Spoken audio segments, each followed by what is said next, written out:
Hello friends, welcome to MPSC trick channel. मी अजय कुमार गोसावी. आज आपण इकॉनॉमिक्स MCQ सिरीज सुरू करतोय. यामध्ये आपलं स्वागत आहे. याच्यामध्ये इकॉनॉमिक्स रिलेटेड महत्त्वाचे प्रश्न आजच्या आपण लेसनमध्ये कव्हर करणार आहोत. जास्तीत जास्त संदर्भ आपण स्टेट बोर्ड आणि आपले जे ऑथराइज्ड बुक आहेत त्याचा ठेवलेला आहे. आपला आजचा पहिला प्रश्न आहे तो म्हणजे खालील विधानामधून बरोबर असलेलं विधान ओळखा म्हटलेलं आहे. पहिलं स्टेटमेंट आहे डॉक्टर PC महालनोबिस यांच्या अध्यक्षतेखाली भारत सरकारनं जुलै 1949 मध्ये राष्ट्रीय उत्पन्न समिती नेमली. दुसरं स्टेटमेंट आहे या समितीत प्राध्यापक DR गाडगीळ व डॉक्टर VKRV राव हे सदस्य होते. तिसरं स्टेटमेंट आहे दोन्ही विधानं बरोबर आणि चौथा आहे फक्त एक बरोबर. ओके, आता दिलेल्या स्टेटमेंटनुसार जर तुम्ही पाहिलं तर पहिले दोन स्टेटमेंट आपण कन्सिडर करूया. आता पहिल्या स्टेटमेंटमध्ये जर तुम्ही पाहिलं तर काय दिले तर जुलै 1949 म्हटले. ठीक आहे, जुलै 1949 मध्ये राष्ट्रीय उत्पन्न समिती नेमली. तर ही जुलैमध्ये नेमलेली आहे का? तर डेफिनेटली नाही आहे. जुलैमध्ये नेमलेली आहे का? नाही. तर ही नेमली आहे ऑगस्ट 1949. ओके, आयोगाने एकदा ह्याच्यावर पसरलं होतं. ऑगस्ट 1949 मध्ये राष्ट्रीय उत्पन्न समिती नेमली होती आणि त्याचे अध्यक्ष बनवलं होतं प्राध्यापक PC महालनोबिस. आणि याच्यामध्ये डॉक्टर DR गाडगीळ आणि VKRV राव हे सदस्य आहेत. म्हणजे बरोबर सेंटेन्स कोणतं आहे? फक्त दुसरं सेंटेन्स हे बरोबर आहे. आता त्याच्यामध्ये आणखी एक नाव आहे डॉक्टर VKRV राव. यांना काय म्हटलं जातं तर ओके,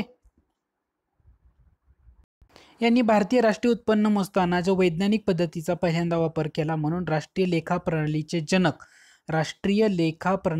जनक म्हणून कोणाला ओळखलं जातं तर डॉक्टर VKRV राव. ओके, VKRV राव.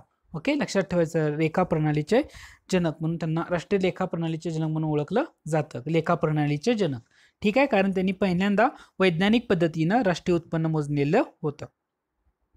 म्हणजे आपलं उत्तर असायला हवं राष्ट्रीय उत्पन्न समिती ऑगस्ट 1949.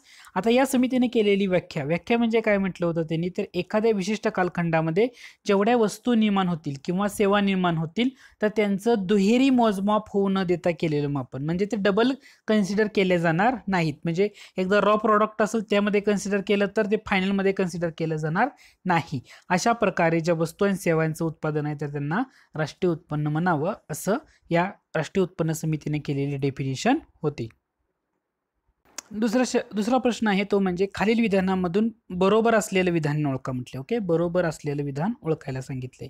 ठीक आहे, पहिलं स्टेटमेंट आहे 1957च्या किमान राखीव प्रणालीनुसार. काय म्हणतंय? 1957च्या किमान राखीव प्रणालीनुसार रिझर्व्ह बँकेला किमान किती रुपये ठेव म्हणून ठेवावे लागते तर किमान ठेवावी लागते 200 कोटी एवढे ठेव म्हणून ठेवावी लागते असं म्हटलेलं आहे. बरोबर. मग आता पहिलं स्टेटमेंट. दुसरं म्हणतंय यापैकी सोन्याच्या 85 कोटी रुपये सोन्याच्या स्वरूपामध्ये आणि 115 कोटी रुपये परकीय चलनाच्या स्वरूपामध्ये ठेवले जातात असं म्हटलेलं आहे. आणि तिसरं म्हटलंय दोन्ही विधानं बरोबर. चौथं म्हटलंय फक्त दोन बरोबर. आता जर प्रश्न जर नीट पाहिला तर तुम्हाला ते लगेच समजून येईल. ओके, प्रश्न जर नीट पाहिला तर लगेच समजून येईल.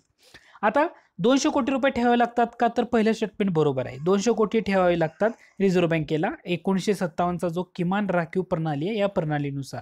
ओके, याच्यामधलं सोन्याच्या स्वरूपामध्ये 85 कोटी म्हटले तर हे चुकीचं आहे. दुसरं स्टेटमेंट चुकीचं आहे. ओके, का चुकीचं आहे तर सोन्याच्या स्वरूपामध्ये ते रिझर्व्ह बँकेला ठेवावे लागतात 115 कोटी.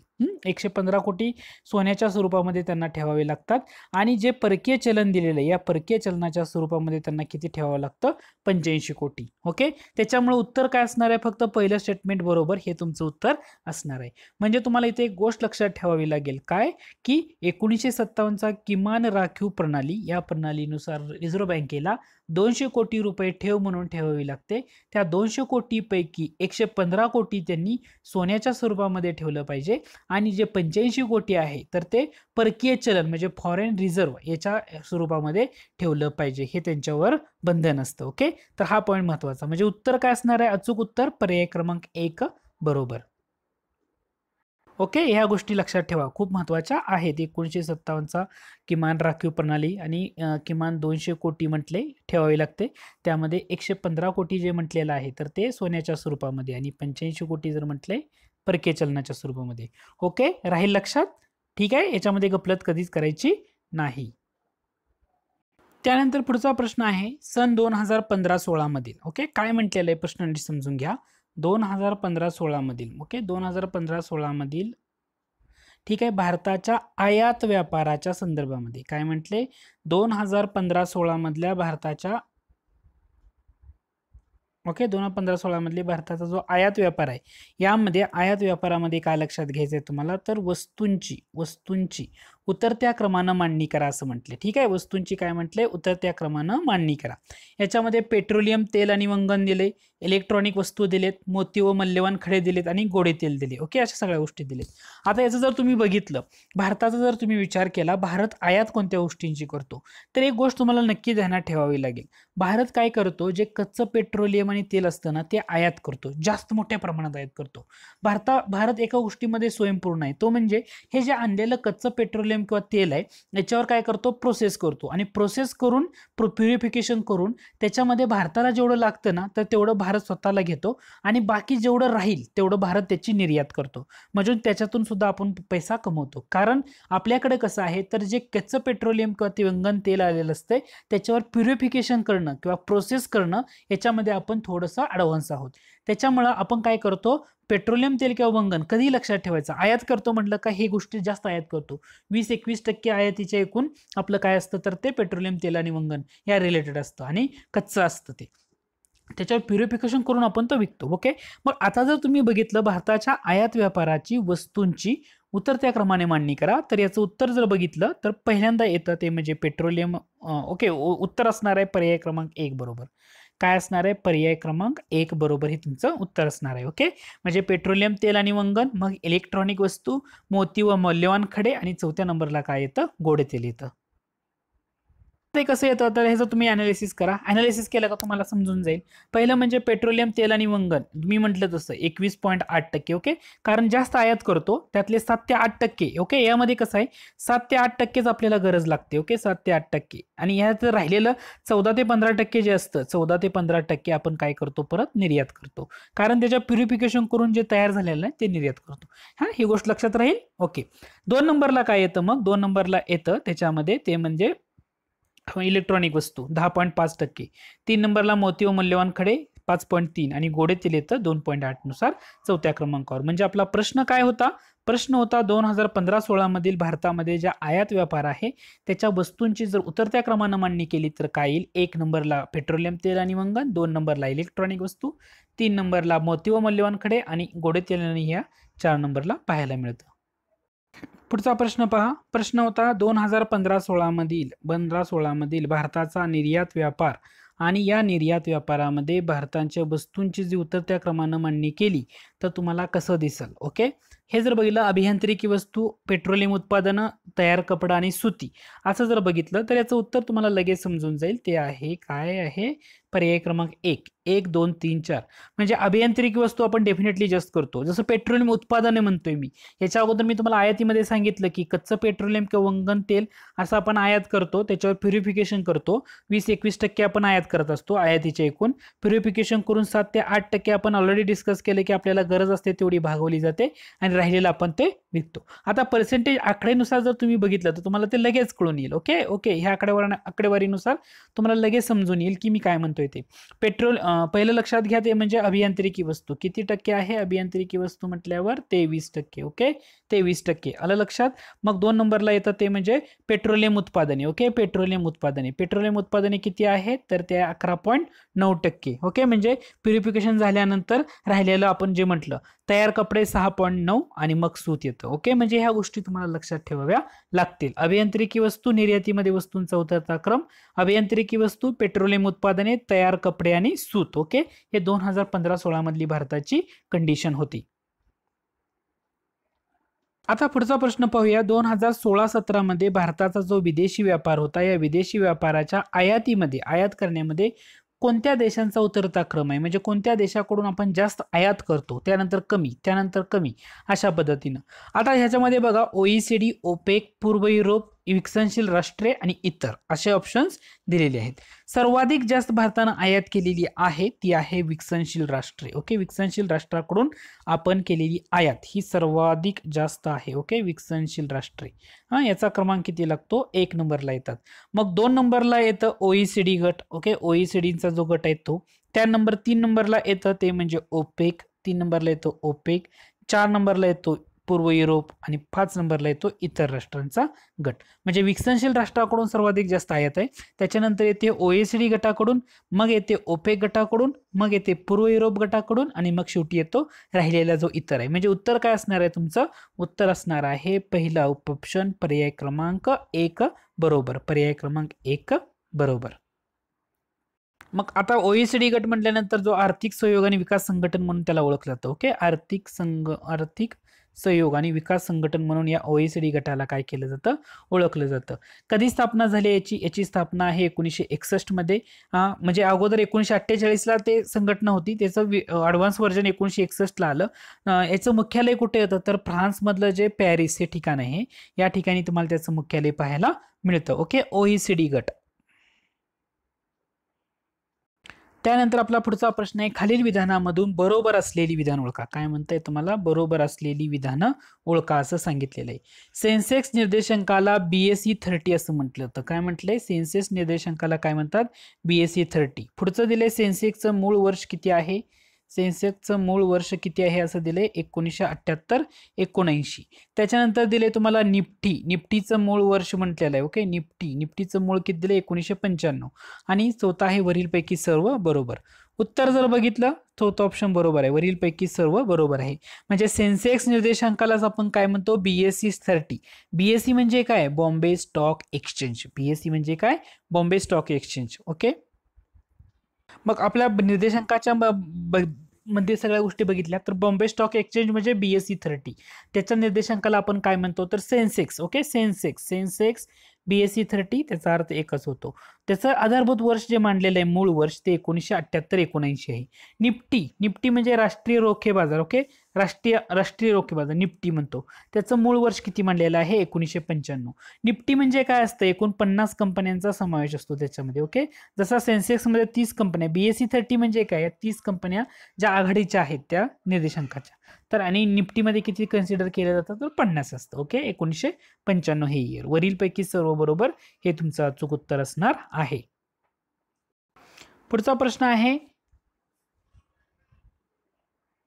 खालील विधानामधून बरोबर असलेली विधाने ओळखा. पहिलं स्टेटमेंट आहे, भारतात वस्तू आणि सेवा कर 1 जुलै 2017 पासून अंमलात आला. काय म्हटलंय? 1 जुलै 2017 पासून. पुढचं म्हटलंय, हा कर वित्तीय उत्तरदायित्व आणि अंदाजपत्र व्यवस्थापनाच्या अंमलबजावणीमध्ये, म्हणजे FRBM कायदा, जो fiscal responsibility budget management act, okay, याच्या कायद्यावरील केळकर कृती समितीनं, काय म्हटलंय? केळकर कृती समितीनं जुलै 2005 मध्ये सुचवला होता. ओके, आणि याच्या तिसरं स्टेटमेंट आहे, दोन्ही विधानं बरोबर, दोन्हीच. आता इथं म्हणतोय आपण वस्तू व सेवा कर, म्हणजे काय म्हणतो आपण? GST. वस्तू व सेवा कर म्हटल्यानंतर लक्षात घ्यायचं GSTचं इम्प्लिमेंटेशन कधी झालंय? 1 जुलै 2007. ही तारीख मात्र लक्षात ठेवायची. पहिलं स्टेटमेंट बरोबर आहे का? बरोबर आहे. ठीक आहे, दुसऱ्या स्टेटमेंटकडे जाऊया. दुसऱ्या स्टेटमेंटला काय म्हणतो आपण? FRBM कायदा म्हणतो. कोणता? FRBM कायदा. कायदा कधीचा आहे? 2004चा. कायदा कधीचा आहे? FRBM 2004, fiscal responsibility budget management act. Okay, असं त्याला म्हटलं जातं. तर याच्या कुणी सुचवला होता हा कर? तर हा केळकर कृती समितीनं सुचवलेला होता. परंतु इथे इयरमध्ये काय दिले त्यांनी? ते इयरमध्ये काय दिले हे लक्षात घ्या.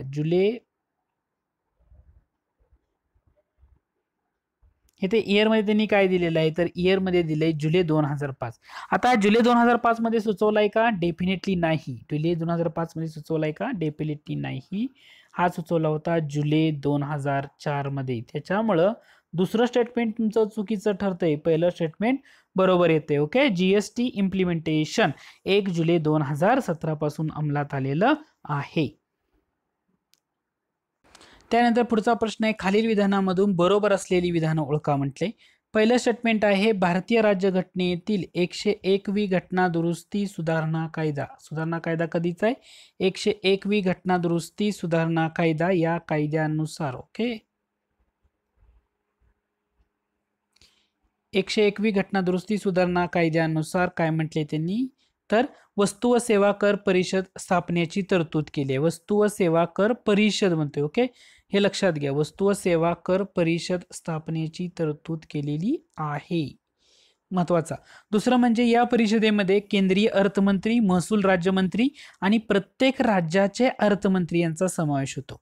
बरोबर आहे का? तर डेफिनेटली बरोबर आहे. 101 व घटना दुरुस्ती कायदा म्हटले 2016 नुसार वस्तू व सेवा कर परिषद म्हणजे जीएसटी काउन्सिल आपण त्याला असं म्हणतो. ओके, जीएसटी काउन्सिलच्या वेगवेगळ्या बैठका होत असतात. तर या परिषदेमध्ये केंद्रीय अर्थमंत्री त्याचं अध्यक्षपद भूषवत असतात, महसूल राज्यमंत्री आणि प्रत्येक राज्याचे अर्थमंत्री असे त्याच्यामध्ये समावेश असतो.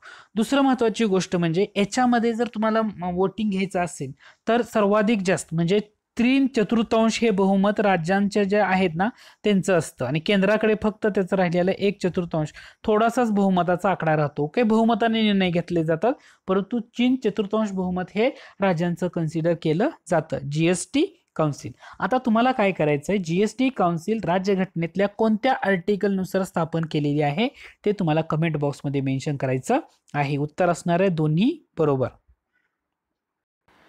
पुढचा प्रश्न आहे, खालील विधानामधून बरोबर नसलेलं म्हणते, बरोबर नसलेलं विधान ओळखा असं म्हटलेलं आहे. ओके, हे लक्षात घ्या, बरोबर नसलेलं विधान कोणतं असं विचारलंय. ठीक आहे, पहिलं स्टेटमेंट आहे भारतीय प्रतिभूती आणि विनिमय मंडळ म्हणजे सेबी म्हणतो. ओके, सेबीची स्थापना 1988 मध्ये करण्यात आली. बरोबर का? बरोबर. ठीक आहे, वैधानिक मान्यता याला ओके स्टॅच्युटरी दर्जा त्याला कधी दिला? 1990 दिलाय असं म्हटले. बरोबर आहे का? नाही. म्हणजे सेबीची स्थापना 1988 ला आहे लक्षात घ्या, परंतु त्याला वैधानिक मान्यता म्हणजे स्टॅच्युटरी बॉडी म्हणून मान्यता कधी दिली आहे? 1992 मध्ये दिली आहे. ओके, त्याच्यामध्ये बरेचसे घोटाळे झाले होते त्याच्यामुळं 1992 मध्ये दिले. 1990 दिल्यामुळे हे स्टेटमेंट चुकीचं. हेच ओके, मग याच्यामुळे काय होतं की बरोबर नसलेलं विधान कोणतं म्हटलं तर पर्याय क्रमांक 3 मध्ये मी काय म्हटलंय, विधान 2 चूक. बरोबर नाही. विधान मान्यता 1990 ला देण्यात आली हे बी चूक. म्हणजे दोन्ही उत्तरं काय असणार तुमची बरोबर असतील. प्रश्न कसा असू द्या, ठीक आहे, फक्त तुम्हाला लक्षात काय ठेवायचं, सेबीची स्थापना 1988, वैधानिक मान्यता त्यांना 1992 मध्ये दिलेली आहे.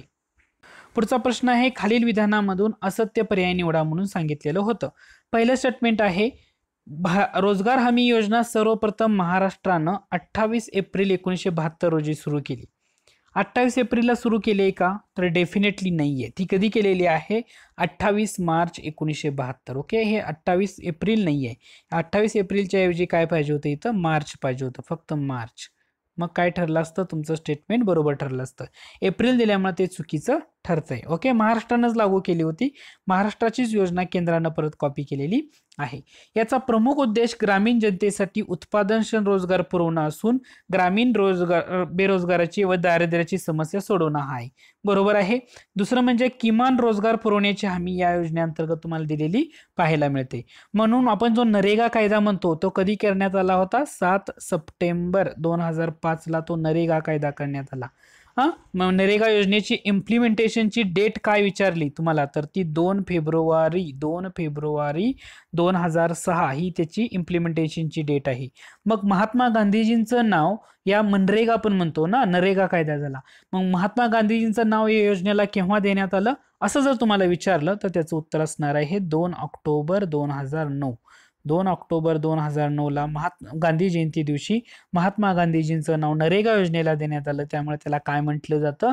मनरेगा योजना असं म्हटलं जातं. त्याचा सेकंड व्हर्जन 2012 मध्ये मे 2012 मध्ये लॉन्च केलेली होती. त्यामुळं इथं दिलेला जो प्रश्न आहे की असत्य पर्याय निवडा, असत्य म्हटलेलं आहे, त्यामुळे पहिलं स्टेटमेंट असत्य आहे. फक्त ह्या ठिकाणी एप्रिल नको होतं, त्याच्या ऐवजी काय पाहिजे होतं? मार्च पाहिजे होतं. महाराष्ट्रामध्ये जी रोजगार हमी योजना लागू करण्यात आली त्याचे प्रवर्तक म्हणून कोणाला ओळखलं जातं? तर ते वी.स. पागे आहेत. कोण आहेत? वी.स. पागे. ओके, हे लक्षात ठेवा, परीक्षेसाठी महत्वाचं राहील. पुढचा प्रश्न आहे, दिलेल्या विधानामधून काय म्हटले? योग्य विधान निवडा. पहिलं स्टेटमेंट आहे विशिष्ट कालावधीत देशाच्या आयात निर्यात मूल्यातील फरक म्हणजे व्यापार तोल होय. दुसरा आहे एका वर्षाच्या कालावधीत देशाच्या सर्व आंतरराष्ट्रीय आर्थिक व्यवहारांची पद्धतशीरपणे केलेली नोंदणी, त्याला काय म्हणतो? व्यवहार तोल असं म्हणतो. ओके, व्यापार तोल म्हणजे काय असतं तर एक कालावधी कन्सिडर केला जातो आणि त्या देशाच्या आयात निर्यात म्हणजे दोन्ही स्टेटमेंट तुमचे काय आहेत बरोबर आहेत. व्यापार तोल म्हणजे एखादा विशिष्ट कालावधी कन्सिडर केला जातो आणि त्या देशाच्या आयात निर्यात मूल्यामध्ये जेवढा फरक आहे त्याला व्यापार तोल म्हणतात. व्यवहार तोल म्हणजे काय असतं तर एका वर्षाचा कालावधी कन्सिडर केला जातो. ओके, कालावधी कन्सिडर करताना 1 वर्षाचाच केला जातो, परंतु याच्यामध्ये होणारे जे सर्व आंतरराष्ट्रीय व्यवहार म्हणतोय मी, ठीक आहे, शब्दप्रयोग लक्षात घ्या, सर्व आंतरराष्ट्रीय आर्थिक व्यवहारांची पद्धतशीरपणे केलेली नोंदणी त्याला आपण काय म्हणतो, व्यवहार तोल असं म्हणतो. पुढचा प्रश्न आहे तो म्हणजे खालील विधानामधून अयोग्य विधान निवडा असं म्हटलेलं आहे. पहिला आहे स्थानिक क्षेत्रीय बँक योजना ऑगस्ट 1976 मध्ये अंमलात आणली. दुसरं स्टेटमेंट आहे स्थानिक संस्थेकडून विशेषतः स्थानिक खाजगी बँकेद्वारे ग्रामीण बचतीचं संकलन स्थानिक क्षेत्रात गुंतवणुकीसाठी उपलब्ध करून देणे हा तिचा उद्देश होता. आता एक लक्षात घ्या, स्थानिक क्षेत्र बँक योजना म्हणजे हे कुठल्या स्टेट 11वी-12वी जे अर्थशास्त्र पुस्तक आहे ना त्याच्यावरचा हा प्रश्न आहे, 11वी-12वी अर्थशास्त्र. ओके, आता ह्याच्यामध्ये दिले काय त्यांनी तर ऑगस्ट 1976 मध्ये काय म्हणताय स्थानिक क्षेत्रीय बँक योजना. ऑगस्ट 1976 आहे का? डेफिनेटली नाहीये, डेफिनेटली ते तिथं नाहीये. मग काय असायला पाहिजे होतं इथं तर इथं आहे ऑगस्ट 1986. ओके, ऑगस्ट 1986 मध्ये स्थानिक क्षेत्रीय बँक योजना आणलेली होती आणि त्याच्यामध्ये खाजगी बँकेद्वारे ग्रामीण बचतीचं संकलन करून तिथल्या स्थानिक क्षेत्रामध्ये गुंतवणुकीसाठी जागा उपलब्ध करून देणं गरजेचं होतं. अयोग्य पर्याय म्हटले म्हणजे पहिला पर्याय अयोग्य असणार आहे. पुढचा प्रश्न आहे खालील विधानामधून योग्य विधान निवडा. मौद्रिक धोरणाची मध्यवर्ती बँकेमार्फत अंमलबजावणी केली जाते. वित्तीय धोरणाची केंद्र सरकारमार्फत अंमलबजावणी केली जाते.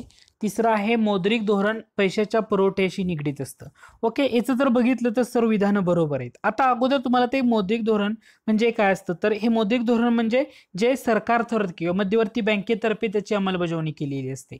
मग ऑब्व्हियसली जर ती मध्यवर्ती बँकेशी असेल तर ते डेफिनेटली पैशाच्या पुरवठ्याशी निगडीत असतं. ओके, संख्यात्मक स्वरूपाचं.